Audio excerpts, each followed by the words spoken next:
Bonjour à tous. Un rapport de la Commission électorale nationale autonome a établi un constat au terme d'une descente sur le terrain. De nombreux partis politiques au Bénin ne remplissent pas toutes les conditions d'existence déterminées par la charte des partis politiques au Bénin et risquent ainsi de se voir retirer leurs récépissés respectifs. Pratiquement tous les journaux en parle ce matin. Nous ferons le tour rapide en début de cette émission avec la une des journaux avant la revue de presse qui vous donne des détails et qui viendra mettre un thème à cette émission. Ce sera d'ailleurs notre sujet de discussion tout à l'heure avec les acteurs du débat. Nous allons ensemble examiner chacun de ces manquements à la charte des partis politiques et les possibles explications des partis à ces manquements-là. Le débat tout à l'heure, c'est dans 1 heure de temps environ. Et si le temps nous le permettait, nous dirons 2 mots au sujet du budget général de l'État pour l'exercice 2025. Une proposition de loi, un projet de loi, déposé par le gouvernement sur la table des députés et ce qu'on en présente comme avantage depuis la semaine écoulée. Tout cela fera donc objet de nos analyses tout à l'heure. Bienvenue à tous.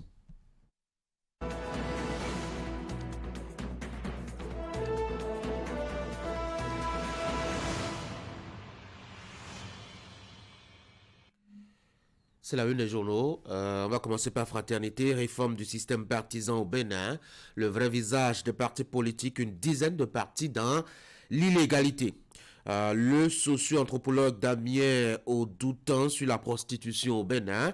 Si rien n'est fait, nos us, coutumes et valeurs n'auront plus de sens. Et puis collecte de fonds et investissement, la CDC Bénin, véritable catalyseur du développement. On va passer à Jakpata, Bénin. La Sénat relève des violations de la charte des partis politiques. L'événement précis à l'animation de la vie politique nationale. 5 partis menacés de disparition. Voici les 8 partis ayant une existence fonctionnelle. Le BR, l'UPR, les démocrates, Mouel Bénin, MPL, FCBE, RN et FCDB. La Nation, exigence fonctionnelle des partis politiques, la Sénat constate les irrégularités. Et puis projet d'électrification rurale, c'est 45% d'avancement malgré les défis financiers. Le Soleil Bénin Info, animation de la vie politique au Bénin, des partis politiques dans la tourmente, même si la loi est dure, elle reste la loi. Bénin intelligent, secteur de la santé, de la faillite à la renaissance. Le journal vous dresse le constat, le matinal. Existence fonctionnelle de sièges nationaux et départementaux, les partis politiques en situation irrégulière. Et puis retrait du cas de concertation de confessions religieuses. Michel Aloko soupçonne une émission politique. Informaté ce matin après la rocambolesque évasion du CNHU de Cotonou. Georges Bada quid de sa promesse de répondre devant la justice. Réforme électorale au Bénin, l'opposition interpelle la CEDEAO, le code électoral vivement contesté. Nous sommes là avec le journal Le Patriote. Lancement du livre Le pouvoir du déni, le père Eric Aguenounon présente l'agonie de la démocratie béninoise. Dynamisme info, code électoral pour 2026, l'opposition exprime ses inquiétudes à la CEDEAO. La primeur, rencontre intergénérationnelle des femmes leaders politiques du Bénin, la vice-reine Nyokogi éclaire sur son rôle au sein de la cour impériale de Niki. Dans ce quotidien politique, plusieurs partis risquent de perdre leur statut. Voici le potentiel chez vous, école primaire publique de Pétain de Toffo. Cantine scolaire, un directeur d'école disparaît avec les vivres. Et puis commune de Djougou, 2 morts dans un grave accident de bus. Libération sur population en milieu carcéral et réforme alimentaire annoncée. Les précisions du gouvernement à découvrir dans les colonnes du quotidien. Le Télégramme, révélation de la Sénat sur les violations de la loi au niveau de plusieurs formations politiques. Aucun parti politique n'est fonctionnel au sens de la charte des partis politiques au Bénin. Voici Visa Info. Footeux ce matin, battu 2-0 à domicile au match aller par RS Berkane en Coupe CAF. Dadi FC prend une douche écossaise au Maroc. Un total de 7 buts sur l'ensemble des 2 matchs. Un rêve éphémère avorté. Le vrai visage du football béninois. Déduction du quotidien spécialisé sport. L'affiche du jour, à moins de 2 ans des élections générales au Bénin, le mutisme des potentiels candidats à la présidentielle de 2026 inquiète le quotidien. Le matin, à Bomé, première édition des doctorales de l'UNESTIM, podium d'illustration des travaux de recherche des doctorants. On va passer maintenant à Fraternité pour la deuxième lecture. Réforme du système partisan au Bénin, le vrai visage des partis politiques, une dizaine de partis dans l'illégalité. Et puis le socio-anthropologue Damien Audoutan sur la prostitution au Bénin. Si rien n'est fait, nos us, coutumes et valeurs n'auront plus de sens. Un des titres.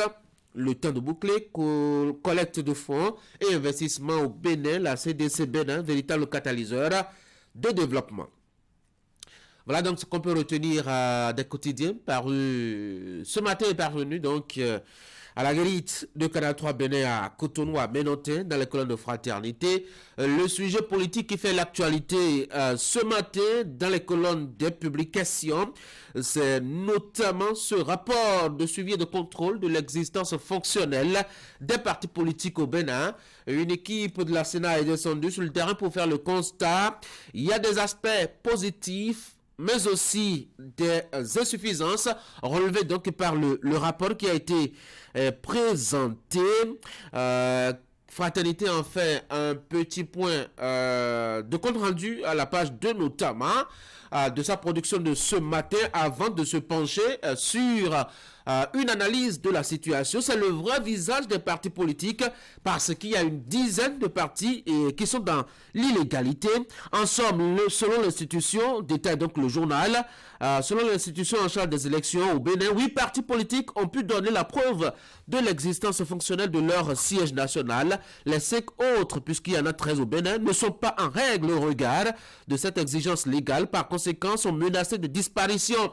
Il s'agit des partis Restaurer l'espoir, de qui vous connaissez, de Restaurer la confiance, de qui vous connaissez aussi, de la grande solidarité républicaine, de la nouvelle force nationale et le parti Flamme renouvelée, pas PFR. Par ailleurs, parmi les 8 qui possèdent un siège national, il y a Moël Bénin et RN qui n'ont pas de représentation physique dans les 12 départements tels qu'exigés par la loi. Autre élément qui pourrait vous intéresser dans Fraternité, c'est cette réflexion de socio-anthropologue au sujet justement de la prostitution. Vous savez, le sujet fait débat depuis quelques semaines, alors même que la police républicaine a engagé une traque contre les travailleuses de sexe. Fraternité qui donne la parole donc à un socio-anthropologue. Le titre de l'article à la page 4, dès 23h, le moment favori du racolage des talonneuses. Vous lisez à l'intérieur du quotidien, vous découvrez justement plusieurs avis, comme celui-là par exemple, Urbain Amépété qui dit, spécialiste des questions de tourisme, le chef de l'État définit sa politique de développement et à ce titre, il doit pouvoir veiller à tout ce qui peut saper les efforts consentis au profit du développement, même si les touristes doivent avoir besoin de compagnes, ce n'est pas souvent celles qui traînent sur les places publiques pour harceler les passants. Achetez le journal et découvrez l'actualité au plan africain avec justement le débat qui fait rage à Conakry. Faut-il oui ou non que le général Doumbouya, lui qui assure la transition depuis donc le coup d'État qui a déposé l'ancien président, faut-il qu'il soit candidat ou non à la présidentielle prochaine? C'est le gros débat là-bas. En Côte d'Ivoire par contre, on parle toujours en tout cas d'immigration clandestine, voilà, et au Sénégal, on parle de législatives prochaines, notamment annoncées depuis la dissolution du Parlement par le président Diomaye Faye. Voilà un peu ce qu'on peut avoir comme actualité assez intéressante dans les colonnes de Fraternité. Il y a bien d'autres sujets qui pourraient vous accrocher votre attention Achetez donc le quotidien ou allez sur son site ce matin et découvrez bien d'autres informations. On va passer maintenant au bulletin de l'information avec Florence Bossa. Florence, bonjour. Bonjour à vous Tanguy, bonjour chers amis téléspectateurs. Et on va parler éducation pour ouvrir 150 apprenants du collège d'enseignement général Hubert Maga. Nous sommes là à Parakou, désormais mieux informés sur les opportunités qu'offrent les secteurs de l'énergie et de l'agriculture au Bénin. Une initiative de la GIZ en partenariat avec le ministère de l'énergie, de l'eau et des mines et qui vise à démystifier les préjugés sur ces deux secteurs d'activité. Vous aurez des témoignages pour vous édifier. Et puis le lancement de la deuxième phase du programme de prévention des conflits de l'extrémisme violent dans les zones frontalières du Bénin, du Burkina Faso et du Togo la semaine écoulée à Natitengou. C'est un programme qui vise la consolidation de la paix dans 5 communes frontalières au nord du Bénin. Vous avez besoin de détails? Eh bien, à tout à l'heure. Voici le bulletin.